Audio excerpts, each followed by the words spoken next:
दोस्तों जोहार। कैसे हैं आप सब? उम्मीद करते हैं अच्छे ही होंगे।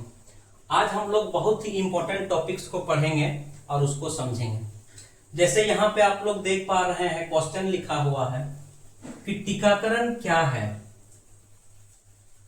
टीकाकरण क्या है और ये कैसे काम करता है, इसको समझने से पहले हम लोग ये समझ लेते हैं कि हमारी बॉडी में जो है, हमारी बॉडी में एंटीजन और एंटीबॉडी पाया जाता है। जो शरीर के अंदर कुछ नया तत्व आ जाता है या कुछ नया जीव घुस जाते हैं, तो वो एंटीबॉडी और एंटीजन क्या करता है, उस नए तत्व की पहचान करता है और ये समझ लेता है कि वो हमारे शरीर के लिए जरूरी है या हमारे शरीर को हानि पहुंचाएगी।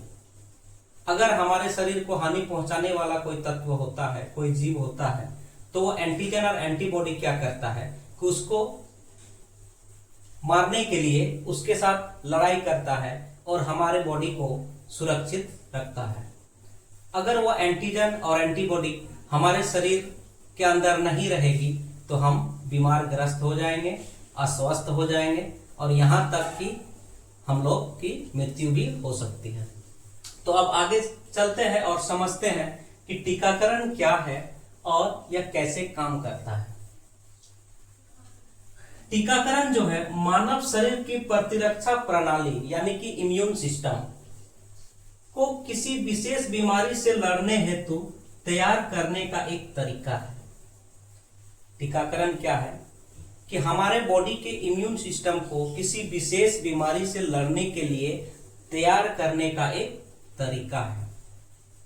इसमें क्या होता है कि हमें टीका लगाया जाता है, इंजेक्शन के द्वारा हमारे बॉडी पर टीका लगाया जाता है और इससे क्या होता है इसको हम लोग आगे देखेंगे। इस तरीके में मानव शरीर में बहुत कमजोर या निष्क्रिय यानी कि इनएक्टिव रोगजनक, यहाँ रोगजनक में बैक्टीरिया या वायरस को इंजेक्ट किया जाता है टीके के रूप में। यानी कि इस तरीके में क्या होता है कि हमारे शरीर में बहुत ही कमजोर या फिर इनएक्टिव रोगजनक, जिसमें बैक्टीरिया भी हो सकती है या वायरस भी हो सकती है, उसको हमारे शरीर पे इंजेक्शन के द्वारा इंजेक्ट किया जाता है, जिसको हम लोग टीका कहते हैं। अब यहाँ ये समझेंगे कि ये इनएक्टिव या कमजोर बैक्टीरिया या वायरस को जो हमारे शरीर में इंजेक्ट किया जाता है, तो ये आखिर काम कैसे करता है। ये इतने कमजोर होते हैं, जो इंजेक्ट किया हुआ रोगजनक जो है इतने कमजोर होते हैं कि ये हमारे शरीर को बीमार नहीं कर पाते हैं या फिर बीमार नहीं करते हैं, लेकिन हमारे शरीर के जो इम्यून सिस्टम है उस इम्यून सिस्टम को क्या कर देते हैं, उत्तेजित कर देते हैं। हमारी जो इम्यून सिस्टम है वो एक्टिव हो जाती है कि हमारे शरीर में कुछ अननोन पदार्थ, अननोन जीव घुस आए हैं, वो उसको पहचानने में लग जाते हैं कि वो पदार्थ हमारे शरीर को हानि देगा या फिर हमारे शरीर को लाभ देगा।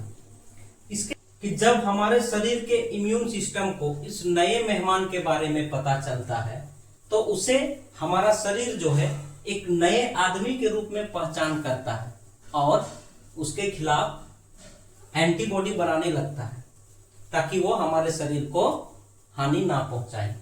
और इस प्रकार जब एक बार एंटीबॉडी डेवलप हो जाती है हमारे शरीर पर, तो भविष्य में कभी भी उस नए मेहमान का यानी कि इंजेक्ट किया हुआ जो रोगजनक जीव था उसके साथ सामना होता है, तो हमारा शरीर तुरंत प्रतिक्रिया करने लगता है और हमें बीमार होने से बचाता है। तो उम्मीद करते हैं कि आप लोग को समझ में आ गया होगा कि टीकाकरण क्या है और क्यों है।